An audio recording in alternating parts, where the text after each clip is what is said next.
नमस्कार दोस्तों, राजस्थान भूगोल में आज एक नए टॉपिक के साथ अपन डिस्कस करेंगे। और आज का जो टॉपिक है वो है आपके राजस्थान की झीलें। और राजस्थान की झीलों के अंदर अपन पढ़ेंगे सबसे पहले राजस्थान के अंदर जो खारे पानी की झीलें हैं, ज़्यादा झीलें नहीं हैं। कई बार ऐसा प्रश्न भी पूछा जाता है एग्जाम में कि राजस्थान में कौन सी इनमें से कौन सी खारे पानी की या मीठे पानी की। तो आप मोटे तौर पर राजस्थान के अंदर जो खारे पानी की झीलें उन सारों को आप ध्यान रखिएगा और बाकी सारी आपके कौन सी हो जाएगी मीठे पानी की झीलें। तो आइए देखते हैं। देखिए, राजस्थान के अंदर जो खारे पानी की झीलें हैं, इन खारे पानी की झीलों में अपन सबसे पहले बात करेंगे भाई ये राजस्थान के अंदर सबसे ज़्यादा कहाँ पाई जाती है। तो देखिए, खारे पानी की झीलें मुख्यतः उत्तर पश्चिमी जो मरुस्थलीय प्रदेश है सबसे ज़्यादा यहीं पाई जाती है। देखिए, राजस्थान के अंदर उत्तर पश्चिमी मरुस्थलीय प्रदेश की बात करें तो मोटा मोटा जो ये भाग है, इस भाग के अंदर सबसे ज़्यादा आपके खारे पानी की झीलें। तो कहने का मतलब है राजस्थान के अंदर उत्तर पश्चिमी जो मरुस्थलीय प्रदेश है जहाँ पे सबसे ज़्यादा खारे पानी की झीलें। अब देखिए, राजस्थान के अंदर जो खारे पानी की झीलें हैं उत्तर पश्चिमी मरुस्थलीय प्रदेश में ही इनकी संख्या ज़्यादा क्यों है, उसके पीछे मैं थोड़ा सा आपको समझाने का प्रयास करूँगा। देखिए, मरुस्थलीय भाग के अंदर अपन बात करें तो आपको पता है 33 सागर का अवशेष है यहाँ पे।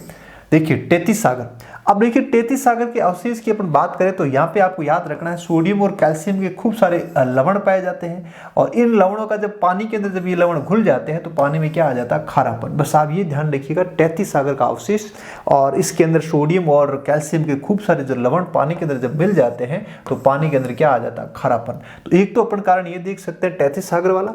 दूसरे कारण की अपन बात करते हैं तो आपको पता है राजस्थान के अंदर जो गुजरात के अंदर जो कच्छ का रण है, इस कच्छ के रण से आने वाली जो हवाएं हैं, जब ये राजस्थान की ओर हवाएं आती है, चूंकि आपको पता है दक्षिणी पश्चिमी जो मानसून है, जब दक्षिणी पश्चिमी मानसून जब गुजरात होकर राजस्थान आता है तो उस दिशा में, उस अवस्था में या उस समय क्या होता है, हवाएं अपने साथ मरुस्थल के अंदर खूब सारे, आपको पता है जब ये मरुस्थल से गुजरती है इन हवाओं का धीमा, जब हवाएं धीमे पड़ जाती है और इन हवाओं के साथ में आपको पता सोडियम और कैल्शियम के खूब सारे जब लवण वो हवाएं लेके आती है और धीरे धीरे वो हवा धीमे पड़ने की वजह से इन राजस्थान के अंदर जो उत्तर पश्चिमी जो मरुस्थलीय प्रदेश है वहाँ पे ये कण रह जाते हैं। और फिर आपको पता है जब ये कण मिल जाते हैं पानी के साथ में तो पानी में क्या आ जाता है, खारापन आ जाता है। ठीक है, तो धरती के अंदर रह जाते हैं, इस वजह से क्या आ जाता है, खारापन। तो दो कारण आप देख सकते हो, एक तो 33 सागर वाला और दूसरा आपको याद रखना कच्छ के रण।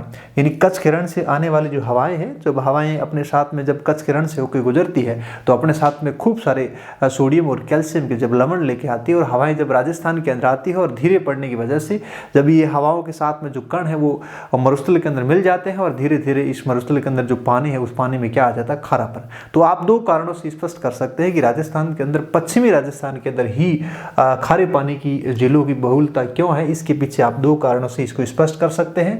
पहला आपका 33 सागर और दूसरा आपको याद रखना कच्छ के रण से आने वाली हवाएं। ठीक है, तो बहुत ही सिंपल है, बहुत ही इजी है और खारे पानी की झीलें बहुत ज़्यादा नहीं है, थोड़ी सी 3 4 5 मुख्य जो झीलें हैं बड़ी बड़ी उनको अपन डिटेल में देखेंगे। बाकी झीलों को आपको केवल झील का जो लोकेशन है, कहाँ कौन से जिले में है, तो उसका आपको याद रखना है, ज़्यादा यहाँ पे डिटेल नहीं है। तो देखिए, सबसे पहले राजस्थान की बहुत ही महत्वपूर्ण झील खारे पानी की, जिसमें अपन देखते हैं सांबर झील, बहुत ही महत्वपूर्ण है। देखिए, सांबर झील की अपन लोकेशन की बात करें तो ये 3 जिलों के अंदर है, जयपुर, अजमेर और नागौर। और आपको कोई पूछे कि सांबर झील का जो सर्वाधिक जो विस्तार है वो किसमें है, नागौर के अंदर। तो ये याद रखना आप, जैसे लोकेशन देख सकते हैं आप, ये आपका नागौर जिला है, ये आपका अजमेर जिला है और इसका पड़ोसी है ये आपका जयपुर जिला है। तो जयपुर के अंदर, अजमेर के अंदर नागौर, लेकिन नागौर के अंदर इस झील का जो विस्तार है वो थोड़ा सा ज़्यादा है। ठीक है, अब देखिए ये राजस्थान की सबसे बड़ी खारे पानी की झील है और इस झील के निर्माण की अपन बात करें तो आपको ध्यान रखना है चौहान साम्राज्य की संस्थापक वासुदेव चौहान द्वारा 551 ईस्वी के अंदर इस झील का निर्माण करवाया गया है। ये प्रश्न भी कई बार एग्जाम में पूछा जाता है। तो 551 ईस्वी में चौहान साम्राज्य के संस्थापक वासुदेव चौहान द्वारा इस झील का निर्माण करवाया गया। उसके बाद में हम इसके केचमेंट एरिया की बात करें, अफवाह क्षेत्र की बात करें तो इसका जो अफवाह क्षेत्र है वो लगभग 500 वर्ग किलोमीटर है। और अपन इसको लंबाई और चौड़ाई के अंदर काउंट करके देखें तो लगभग इस झील की जो लंबाई है वो है लगभग 32 किलोमीटर और चौड़ाई की बात करें तो 3 से 12 तक के आसपास की इसकी क्या है, लंबाई है। और ऑल ओवर अपन बात करें तो इस झील का जो अफवाह क्षेत्र है वो लगभग 500 वर्ग किलोमीटर है। ठीक है, उसके बाद में हम बात करते हैं इस झील से नमक का जो उत्पादन होता है वो कितना होता है, 8.7%। याद रखना, ऑल ओवर अपन पूरे भारत की बात करें तो पूरे भारत के अंदर आपको पता है भारत के अंदर सबसे बड़ी खारे पानी की झील चिल्का झील उड़ीसा है। तो सांबर झील की बात करें तो पूरे भारत का जितना प्रोडक्शन होता है नमक का, उसमें से इस सांबर झील का जो योगदान है वो है 8.7%। और अपन बात करते हैं कि यहाँ पे जो नमक उत्पादन करने वाली कौन कौन सी कंपनियां काम करती है, तो कई बार यहाँ से भी प्रश्न पूछा जाता है। तो याद रखना, हिंदुस्तान साल्ट लिमिटेड, इसकी स्थापना कब हुई? 1964 के अंदर, और इसकी एक सहायक कंपनी है और उसका नाम है सांबर साल्ट लिमिटेड। तो सांबर साल्ट लिमिटेड यह काम करती है और वो क्या करती है? नमक का उत्पादन। एक चीज और ध्यान रखना कि इस सांबर झील से जो नमक उत्पादित होता है तो वो खाने योग्य नहीं है। कहने का मतलब इस नमक का जो उपयोग किया जाता है रंगाई और सफाई के अंदर, चमड़े को साफ करने के लिए, इसको इंडस्ट्रियल एरिया के अंदर या इंडस्ट्रियल जो क्षेत्र है, औद्योगिक जो क्षेत्र है, वहां पे इसका सबसे ज्यादा उपयोग होता है। तो ये थोड़ा सा आपको याद रखना है। तो हिंदुस्तान साल्ट लिमिटेड, इसकी स्थापना 1964 में हुई और इसकी एक सहायक कंपनी है सांबर साल्ट लिमिटेड। तो इसके द्वारा यहाँ पे नमक उत्पादन का काम किया जाता है। इसके अलावा अपन बात करते हैं, इससे सांबर झील के अंदर 4 नदियां आकर के गिरती है। मैंने आपको नदियों के टॉपिक के अंदर भी आपको बताया था, आंतरिक प्रवाह की जो नदियां हमने पढ़ी थी, उस नदियों के अंदर मैंने 4 नदियों का जिक्र किया था और इन्हीं 4 नदियों का आप वापस से ध्यान रखना। देखिए, एक नदी है आपके खारी, दूसरी आपकी खंडेला, एक है आपकी मैंथा, एक आपकी रूपनगढ़। ध्यान दीजिएगा, बहुत ही इजी है और ये आंतरिक प्रवाह की नदियां हैं। खारी नदी जयपुर से निकलती है, खंडेला की पहाड़ी सीकर से निकलती है, मैंथा मनोरपुरा की पहाड़ी जयपुर से निकलती है और रूपनगढ़ कहाँ से निकलती है? अजमेर से। आप देख सकते हो ये आपकी खंडेला की पहाड़ी से निकलती कौन सी नदी? आपके खंडेला नदी। और ये जयपुर से निकलती खारी नदी, ये मैंथा मनोरपुरा की पहाड़ी जयपुर से निकलती है और ये रूपनगढ़ अजमेर से नदी निकलती है जिसका नाम क्या है? रूपनगढ़। तो ये 4 नदियां आकर के इसमें मिलती है और इन्हीं नदियों द्वारा ही इस झील के अंदर जो लवणीय कण है उनकी प्राप्ति इन नदियों द्वारा ही होती है। और एक चीज कई बार यह भी पूछा जाता है कि इस सांबर झील के अंदर सबसे ज्यादा लवणीय कण लाने वाली कौन सी नदी है? तो ये भी आपको ध्यान रखना। तो मैंथा नदी, याद रखिएगा, मैंथा नदी इस झील के अंदर सबसे ज्यादा लवणीय कण लेके आती है। तो यह भी महत्वपूर्ण है, मैंथा नदी का अच्छे से ध्यान रखिएगा। 4 नदियां, खारी, खंडेला, मैंथा और रूपनगढ़। ठीक है, तो बहुत ईजी, इसको थोड़ा सा ध्यान रखिए। अब देखिए, आपको पता है सांबर झील है ना, इसको अपन रामसर साइट के अंदर देखते हैं, जो कि अपन बात करते हैं पूरे भारत की। तो भारत में वर्तमान में लगभग 49 रामसर साइट है। उसमें से अपन राजस्थान को देखते हैं तो राजस्थान के अंदर 2 रामसर साइट है। राजस्थान का पहला जो रामसर साइट है वो है आपका सांबर झील और दूसरा जो रामसर साइट है वो घना पक्षी विहार, केवलादेवी, आपने नाम सुना होगा। तो राजस्थान के अंदर 2 रामसर साइट है और रामसर साइट आपको पता 1971 के अंदर ईरान के अंदर एक आर्द्र भूमि के संरक्षण के लिए एक सम्मेलन होता है 2 फरवरी 1971 को। और आपको याद रखना है, आर्द्र भूमि जो क्षेत्र है ये अपने आप में बहुत ही महत्वपूर्ण है। इस इकोलॉजी सिस्टम को बनाए रखने के लिए इनका योगदान बहुत ही महत्वपूर्ण है, जिसको अपन कह सकते हैं कि एक तरह से ये प्रकृति की किडनी का काम करता है। ठीक है, और इसमें आपको मेनली देखना है कि सांबर झील को अपन रामसर साइट के तहत वेटलैंड के रूप में अपन देख सकते हैं। पहला वेटलैंड आपका सांबर झील है और उसके बाद में आपको याद रखना घना पक्षी विहार, केवलादेवी, आपको याद रखना बहुत ही महत्वपूर्ण है। अब देखिए, इसके बाद में कई बार ऐसा प्रश्न पूछा जाता है कि सांबर झील के आसपास के क्षेत्र को किस नाम से जाना जाता है? तो इस क्षेत्र को किस नाम से जानते हैं? रूमा। ये भी कई बार आपको सिंगल वर्ड में प्रश्न पूछा जा सकता है कि राजस्थान के अंदर जो सांबर झील है, सांबर झील का जो अफवा क्षेत्र है, सांबर झील का जो आसपास का जो इलाका है, इस इलाके को किस नाम से जाना जाता है? तो याद रखना रूमा। क्या बोलते हैं इसको? रूमा। इसके बाद अपन बात करते हैं, इसे सांबर झील के अंदर कुछ पर्यटन स्थल भी है और पर्यटन जो स्थल है उसकी अपन बात करें तो मेनली यहाँ पे 2 पर्यटन स्थल है जो महत्वपूर्ण है। एक आपके शेख हुस्मनुद्दीन की दरगाह है और एक आपको याद रखना देवयानी जल कुंड। ये भी एग्जाम में कई बार पूछा गया था, पहले पटवारी के एग्जाम में इस प्रश्न को कई बार पूछा गया, देवयानी जल कुंड। तो याद रखना देवयानी जल कुंड जयपुर के अंदर है और ये सांबर झील के पास में स्थित एक पर्यटक स्थल है। तो बहुत ही महत्वपूर्ण पर्यटक स्थल है देवयानी जल कुंड। तो 2 पर्यटक स्थल है, शेख हुस्मनुद्दीन की दरगाह है और एक आपका देवयानी जल कुंड। तो महत्वपूर्ण पर्यटक स्थल है, ये आपको याद रखना। तो इस तरह से ये सांबर झील जो हमने डिटेल में इसको देखने का प्रयास किया, बहुत ही महत्वपूर्ण झील है, राजस्थान की सबसे बड़ी खारे पानी की झील है, जिसको आप इन सारे कंटेंट को मैंने समझाने का प्रयास किया है। लोकेशन आप देख सकते हो मैप के अंदर। ठीक है, देखिए अब अपन बात करते हैं अगली झील की। अगली जो राजस्थान की खारे पानी की झील है वो है आपके पचपदरा झील। आपको बता दूं, पचपदरा झील पचपदरा जगह पड़ती है बाड़मेर के अंदर। तो इस झील की लोकेशन कहाँ पे है? बाड़मेर। ठीक है, देखिए ये बाड़मेर के अंदर आपको पता है जोधपुर के पास में बालोतरा पचपदरा, आपको याद रखना ये आपकी कौन सी झील है, पचपदरा झील। अब देखिए पचपदरा झील के बारे में थोड़ा सा आपको देखना है तो 400 वर्ष पहले एक पंचा नामक भील ने क्या किया कि दलदल को सुखा करके इस झील का निर्माण किया। तो आपको पूछा जा सकता है कि पचपदरा झील का निर्माण किसने किया, तो याद रखना है 400 वर्ष पहले पंचा नामक भील ने इस दलदल को सुखा करके इस झील का निर्माण किया गया। अब देखिए इस झील का जो नमक है उसको अपन कह सकते हैं कि सर्वाधिक गुणवत्ता युक्त नमक है, और इसी नमक में आपको याद रखना 98% NaCl है। सोडियम क्लोराइड की जो मात्रा है, सोडियम क्लोराइड की जो मात्रा है वो कितनी है, 98%। अपन कह सकते हैं कि पचपदरा झील का जो नमक है वो खाने योग्य है। बाकी अपन राजस्थान के अंदर जितनी झीलें पढ़ेंगे तो वहाँ पे जो नमक है वो खाद्य प्रकृति का नहीं है, खाने योग्य नहीं है। उन नमक को औद्योगिक क्षेत्र के अंदर रंगाई, सफाई और चमड़े को साफ करने में ज़्यादा उपयोग किया जाता है। तो कहने का मतलब है जो पचपदरा झील का जो नमक है वो सर्वाधिक गुणवत्ता युक्त है और इसके अंदर 98% NaCl की मात्रा है। और एक चीज़ आपको और ध्यान रखना है कि इस पचपदरा झील के अंदर जो नमक का प्रोडक्शन किया जाता है तो वो आपको याद रखना एक खारवाल जाति है, और इस खारवाल जाति के द्वारा आपको कहते हैं कि एक पश्चिमी राजस्थान के अंदर एक कंटीली झाड़ी जिसको अपन क्या बोलते हैं, मोरली झाड़ी, और इस मोरली झाड़ी के अंदर आपको पता छोटे छोटे पत्ते होते हैं। जब इस झाड़ी को काटा जाता है, काटने के बाद में पत्ते गिर जाते हैं और उसके बाद में उस झाड़ी के ऊपर क्या रहते हैं, कांटे रहते हैं, और उस झाड़ी के द्वारा इस नमक को क्या किया जाता है, साफ किया जाता है, इसका नमक का उत्पादन किया जाता है। तो मोरली झाड़ी आप जरूर याद रखिएगा, बहुत ही महत्वपूर्ण है।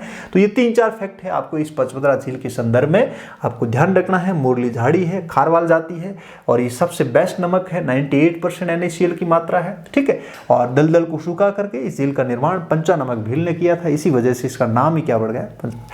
अब देखिए एक प्रश्न आपसे ये भी पूछा जाता है कि आपको पता है नमक की छोटी छोटी क्यारियां बनाते हैं। आपको पता है जैसे मान ली एक जगह से काफ़ी जगह से पानी इकट्ठा है, उसमें से नमक की ढेरियां बना दी और धीरे धीरे उसमें से पानी रिस के अलग हो जाता है, फिर उस नमक को साफ किया जाता है। फिर आजकल आपको पता है कि जो आपके आयोडीन की जो मात्रा होती है उसको आधार पर इसको इंडस्ट्रियल क्षेत्र के औद्योगिक क्षेत्र में इसको लाया जाता है, वहाँ पर इसमें थोड़ा सा इसका शोधन भी करवाया जाता है। तो कहने का मतलब पुराने ज़माने में लोग सीधे इसका उपयोग करते थे, लेकिन आजकल जो आपका नमक आता है तो उसमें अपन कह सकते हैं थोड़ा सा मिक्सअप भी होता है उस पर कुछ, ठीक है। तो ये आप थोड़ा सा ध्यान रखिएगा पचपदरा झील।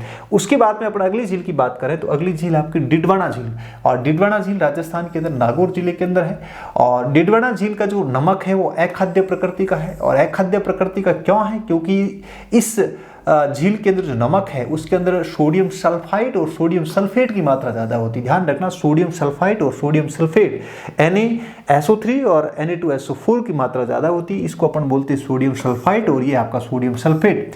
अब देखिए आपको बता दूं इस डिडवाना झील से जो नमक का उत्पादन किया जाता है मेनली यहाँ पे एक कंपनी काम करती है जिसका नाम है स्टेट केमिकल वर्क्स लिमिटेड। और स्टेट केमिकल वर्क्स लिमिटेड इसकी स्थापना कब हुई, 1960 के अंदर हुई। याद रखना, ये भी कई बार आपको स्थापना से रिलेटेड प्रश्न पूछा जा सकता है। तो स्टेट केमिकल वर्क्स लिमिटेड 1960 के अंदर इसकी स्थापना हुई।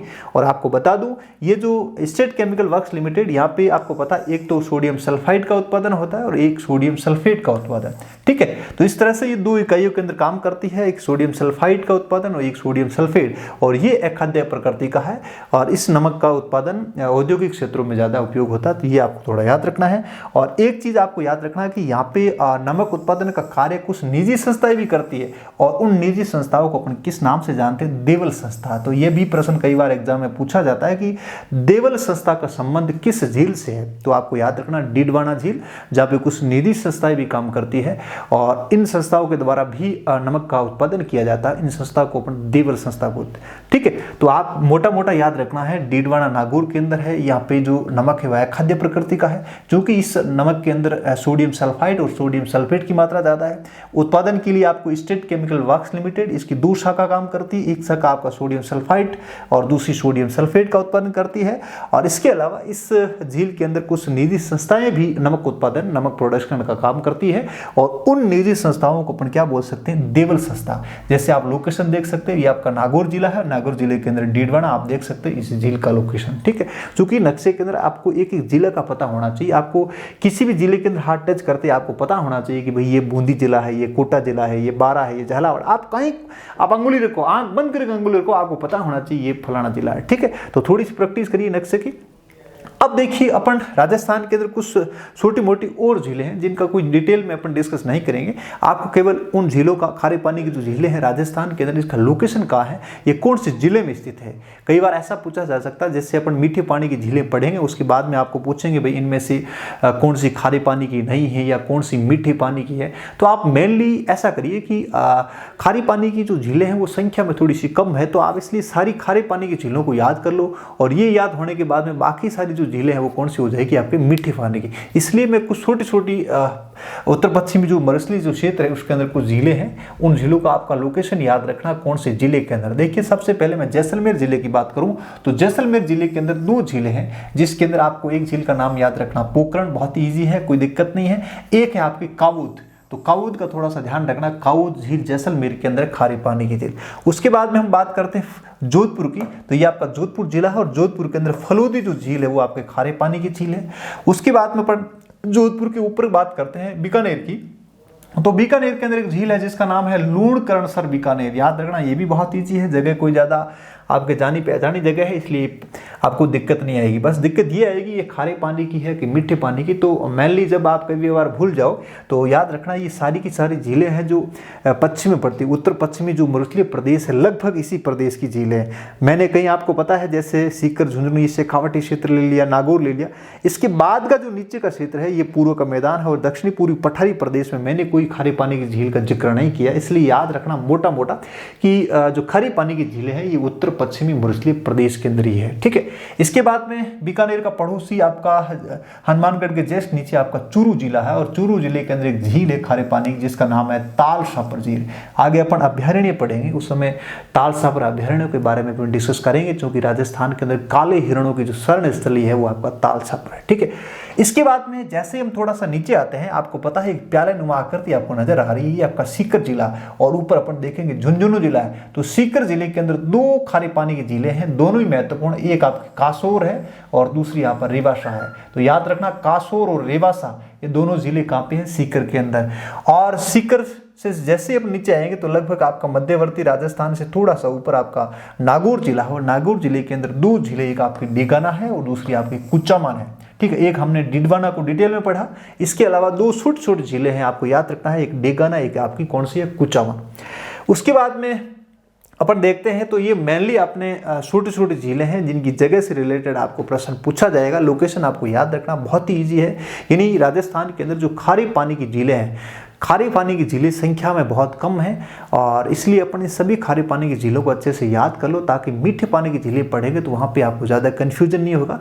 तो राजस्थान के अंदर आज की इस कक्षा के अंदर हमने प्रयास किया राजस्थान के अंदर जो खारे पानी की झीलें भी, खारे पानी की झीलें सबसे ज़्यादा कहाँ पाई जाती है, पश्चिमी क्षेत्र में ही क्यों पाई जाती है, उसका कारण की हमने बात की, तैतीस सागर अवशेष को देखा, हमने कच्छ किरण की बात की। उसके बाद में राजस्थान के अंदर हमने सबसे बड़ी जो खारे पानी की झील उसकी सांबर झील की बात की। उसके बाद में हमने पचपदरा झील को देखा, डेडवाना झील को देखा। इसके अलावा राजस्थान के अंदर कुछ छोटी मोटी और खारे पानी की झीलें हैं जिनमें आपको जगह से रिलेटेड कई बार प्रश्न पूछा जाता है, तो उसको हमने डिस्कस करने का प्रयास किया। और अगली क्लास के अंदर राजस्थान के अंदर मीठे पानी की झीलें हैं जो संख्या में थोड़ी सी ज़्यादा है, उसको अपन समझने का प्रयास करेंगे। Thank you so much.